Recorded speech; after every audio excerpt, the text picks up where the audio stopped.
Sí, él en principio dice una maldición, pero es curioso que en la segunda parte, ya en Allariz, hable de enfermedad, que no es una maldición, es una enfermedad.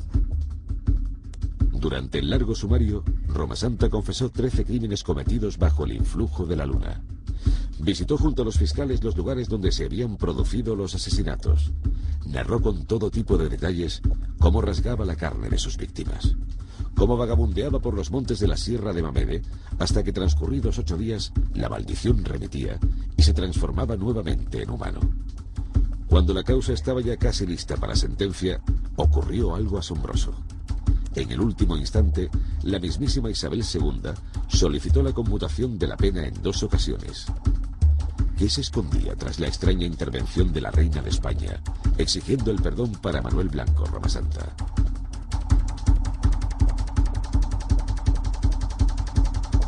Primero decir que parece que la reina se interesa por Manuel Blanco Roma Santa y este asesino en serie por el informe que hace Mr. Phillips. Parece que es lo que a ella le llama la atención, o al ministro. En 1853, el supuesto hombre lobo fue condenado a muerte en garrote. Trasladado de la sombría cárcel de Allariz a la prisión de Celanova, su final continúa siendo un misterio. Aún hoy, muchos reniegan de su nombre, y otros sienten un temor especial al recorrer las solitarias corredoiras en las noches de plenilunio. ¿Cómo, dónde y cuándo murió Roma Santa? Son preguntas que aún hoy nadie ha logrado responder. Y quizás sea esa ausencia la que continúe alimentando su mito y su eterna leyenda.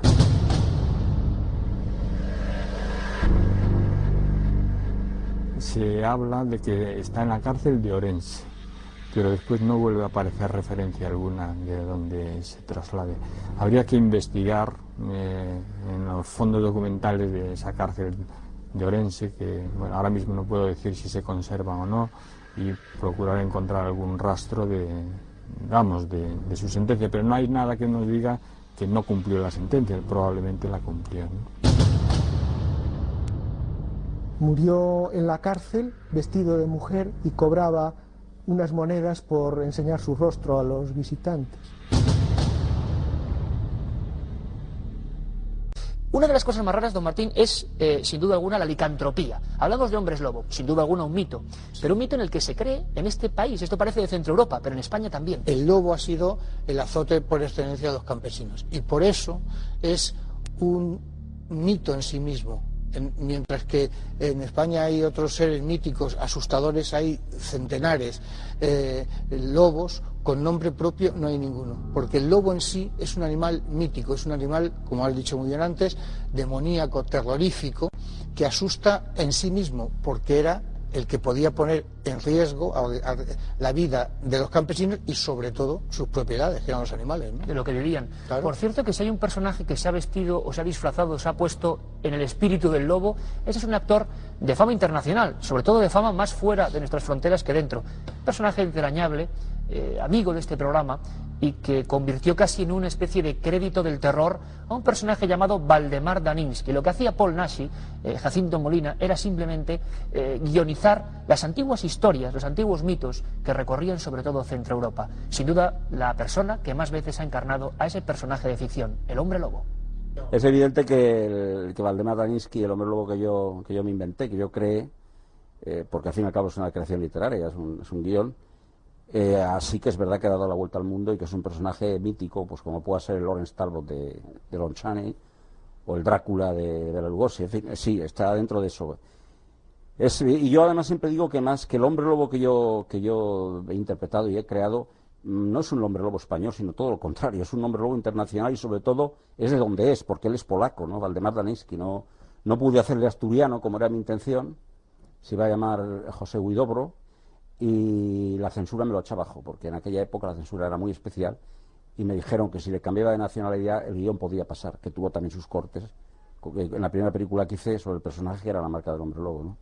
Pero sí, efectivamente es cierto que de alguna manera es una leyenda del cine, pero bueno, en este momento todavía en Hollywood hace 2 años repetí el personaje con La tumba del hombre lobo después de tantos años de haberlo hecho continuamente, porque no paro y ahora me han ofrecido otro, o sea que no sé hasta qué edad voy a estar haciendo el hombre lobo, porque me lo ofrecen siempre. Aquí siempre estamos rodeados de libros, de documentos, uno también muy interesante es Seres extraordinarios, de un doctor, del doctor Moros Peña. También se interesó en la licantropía. Hay personas que hablan de una conjunción de factores médicos, pues que es un cóctel realmente desgraciado. Enfermedades bien conocidas, bien descritas, como la porfiria, la hipertricosis, que llena de vello incluso la cara de muchas personas, pues puede que motivasen algunos desgraciados sucesos y que la gente creyese que el otro estaba poseído por el espíritu del lobo. Nos lo cuenta el doctor Moros Peña. Una de estas enfermedades sería la llamada hipertricosis, es decir, un aumento del vello corporal. Es una enfermedad genética, por lo cual varios miembros de la familia pueden estar afectados, como sería el caso de los famosos niños lobo mexicanos, ¿no?, con un total de 21 miembros afectados.